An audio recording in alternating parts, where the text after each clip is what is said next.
Bonjour à toutes et à tous, c'est Magic Focus, j'espère que vous allez bien. Je suis ravi de vous retrouver dans cette nouvelle vidéo. Enfin, je vais essayer d'en faire un peu plus des vidéos si je peux. On va parler donc d'un projet abandonné. Vous savez, c'est l'histoire éternelle des projets abandonnés à Disneyland Paris. Et ce projet abandonné, c'est celui de La Belle et la Bête. Je pense que vous connaissez celui-ci, mais on va essayer de voir un peu en profondeur ce qu'aurait pu être l'expérience proposée du coup dans ce projet qui n'a jamais vu le jour. Permettez-moi, avant évidemment, de vous souhaiter une bonne rentrée, hein, une bonne reprise de l'école ou du travail. Et puis, bien sûr, n'hésitez pas, si vous le souhaitez, à rejoindre le Discord de Royaume des Passionnés, où on parle de tout un tas de projets abandonnés, on parle d'Imagineering, on parle de l'actualité des parcs Disney, et pas que d'ailleurs, on parle de plein de trucs, donc n'hésitez pas, si vous voulez nous rejoindre, c'est avec plaisir que je vous y attends, c'est en barre d'infos. Alors, comme vous le savez, quand Euro Disney ouvre, il y a un plan ambitieux qui est tout de suite validé et qui avait pour but d'agrandir significativement le parc Disneyland et notamment Fantasyland qui devait se munir d'un dark ride sur la petite sirène que nous n'avons pas eu et d'une attraction, plutôt d'une expérience hybride entre spectacle et ride attraction qui était sur La Belle et la Bête et que nous n'avons pas eu non plus. En fait, cette expérience aurait dû continuer la zone française du Land, formant une unité d'une part avec évidemment le château de la Belle au Bois dormant, mais aussi l'auberge de Cendrillon.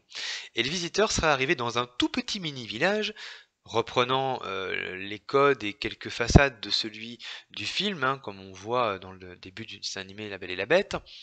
On aurait vu par exemple le cottage de Maurice qui aurait en réalité servi de boutique. Plus loin, on aurait trouvé le château de la Bête, pas très grand, pas petit non plus, sombre et inquiétant. En fait, ça aurait été le château un petit peu terrifiant, comme on peut le voir au début du film, en tout cas dans les premières minutes, hein, c'est assez inquiétant. Donc c'est ça qu'on aurait dû avoir. On serait rentré donc à l'intérieur de ce château, et on serait tombé donc sur un pré-show, qui aurait impliqué un récit, évidemment vous doutez, celui du prologue de l'histoire avec le fameux vitrail, et l'arrivée de Belle. C'est en fait exactement ce qui a été repris à Tokyo Disneyland. Pour vous donner une idée, c'est ce qu'on aurait dû avoir. Sauf que bien sûr, les animatroniques n'étaient pas prévus. On aurait eu par contre ce fameux vitrail. Et l'arrivée de Belle aurait été jouée par une actrice et non pas un animatronique. Parce que, en fait, le spectacle, l'attraction, c'est un petit peu difficile en fait à se prononcer parce que ça aurait été un mélange des deux. Ça aurait été un spectacle qui se serait joué dans un théâtre au style rond, similaire à Tiki Room. Parce que oui, à Disneyland Paris, on n'a pas Enchanted Tiki Room, ce fameux spectacle d'oiseaux chantants qui était l'une des premières expériences à abriter des audio animatroniques à Disneyland. Ici, on n'avait pas ça. Donc les Imagineers ont pensé à reprendre ce concept, mais avec La Belle et la Bête. Du coup, on aurait été dans une salle, comme je disais, arrondie, avec l'action se déroulant principalement au centre, mais aussi tout autour de nous. Mais ce spectacle aurait également, comme je disais, combiné des personnages humains, donc des acteurs, et des audio animatroniques dernière génération, et des effets spéciaux dernier cri. Donc une fois qu'on aurait quitté cette salle de prologue, on serait arrivé donc vraiment dans une grande salle circulaire. Et le show aurait principalement suivi trois personnages animatroniques en tant que guide des visiteurs, à savoir, vous vous doutez bien, Lumière, Big Ben et Madame Samovar.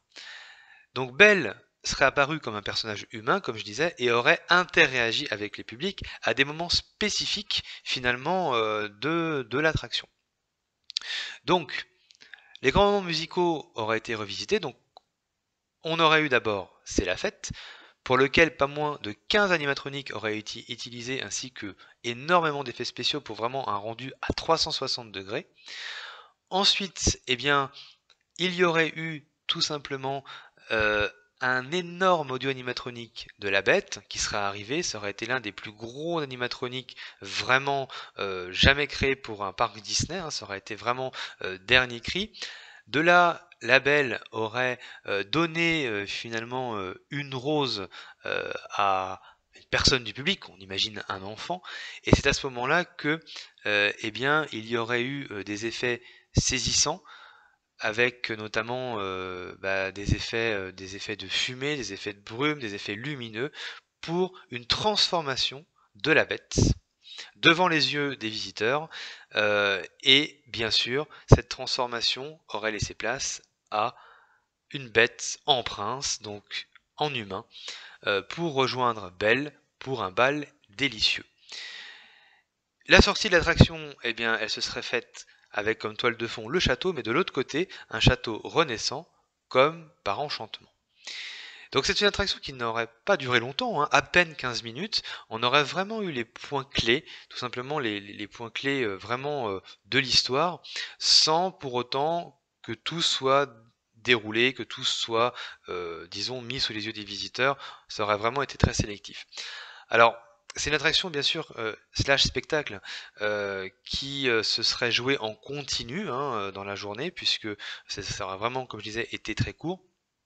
Malheureusement, avec les échecs de Walt Disney et des problèmes d'argent, bah, cette attraction, ce spectacle a été mis complètement à part. Moi, je trouve que ça aurait été bien. Alors, peut-être que ça aurait quand même mal vieilli parce que Tiki Room, ça vieillit quand même beaucoup.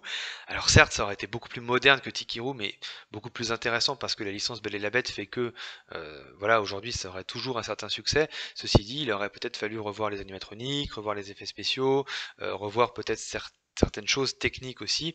Donc c'est une attraction qui aurait dû certainement être updatée. Donc malheureusement, tout ça, ça a disparu. On n'a jamais eu d'expérience Belle et la Bête, mis à part le show Vidéopolis à Disneyland Paris. Et bah, finalement, des restes de cette attraction, il en existe dans d'autres parcs Disney, comme je disais tout à l'heure. Le pré-show de Tokyo s'en inspire fortement.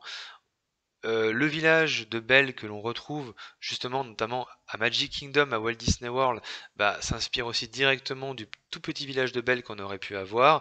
Et quelques éléments du Be Our Guest par exemple, quelques éléments aussi de l'attraction de Tokyo, voilà, s'inspirent aussi de ce projet abandonné qui avait été conçu à la base que pour Disneyland Paris.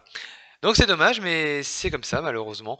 On est habitué hein, aux attractions qui ne sont jamais arrivées à Disneyland Paris et je pense qu'on ne verra pas de sitôt une attraction sur La Belle et la Bête, en tout cas à Disneyland Paris. C'est dommage parce que en France, je pense que ça aurait un sacré succès et surtout une logique implacable de mettre La Belle et la Bête.